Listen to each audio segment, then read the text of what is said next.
অনন্য মামুন এরকম ছবি আরো ভবিষ্যতে পারবে এরকম না, এর চেয়ে আরো বড় কিছু একটা চেঞ্জ হলো আর একটা চেঞ্জ আসবে, সেটাই তো হওয়া উচিত, তাই না? সবাই বলছে যে শাহরুখ খান এবং সালমান খানকে টেক্কা দেওয়ার মতো অভিনয় করেছে এবং সেই সিনেমা বানিয়েছে। এটা পরিচালক হিসেবে কতটা গর্বের আপনার জন্য? আমি অবশ্যই চেষ্টা করি ভালো, এখন বাকি রেজাল্ট আমি বলতে পারি না, আমি তো আমারটা ভালো বলবো, অডিয়েন্স যেটা বলবে সেটাই। অডিয়েন্স যদি অ্যাকসেপ্ট করছে তার মানে কনসেপ্টটা ভালো, করে মানুষের দিকে নিয়েছে। এই ছবি বানানোর ক্ষেত্রে আপনার সবচেয়ে বড় চ্যালেঞ্জ কি ছিল ভাই? এটা নিচে নামান না রে ভাই।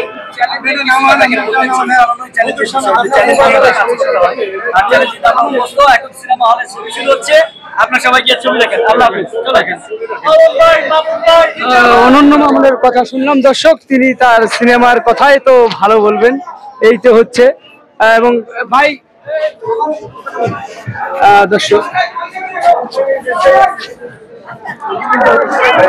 আমরা আজকে ঈদ উদযাপন করছি আর দর্শক আমরা নতুন শাকিব ভাইকে দেখতে পেয়েছি। আর এই দাঁড়ান কথা বলবেন, আপনারা সবাই দেখতে পাচ্ছেন, ক্রাউডটাও দেখতে পাচ্ছেন। তো আমার কাছে তো অবশ্যই, যেহেতু আমি এটাতে খুব কাজ করেছি আমার এক্সপিরিয়েন্স থেকে, তো আমার কাছে এটা যেহেতু আমার ক্যারেক্টারের ছিল, তো আমার কাছে একটা বেস্ট ছিল সিনেমাটা। আমি 100-এ 100 বাকিটা হচ্ছে আপনাদের দর্শকদের বুঝিয়ে দিচ্ছি, আপনারা হচ্ছে দেখবেন, দেখে আপনাদের রেসপন্সটা জানাবেন। আর শাকিব খানের সাথে এটা কি আপনার প্রথম কাজ কিনা? শাকিবের সাথে এটা আমার কাছে। আপনি কি নায়িকা হিসেবে আছেন শাকিব খানের? জি, দরদের মধ্যে সিনেমা, আর সেই সিনেমার নায়িকা হচ্ছে আমি, বাকিটা হচ্ছে আপনারা গিয়েও দেখবেন।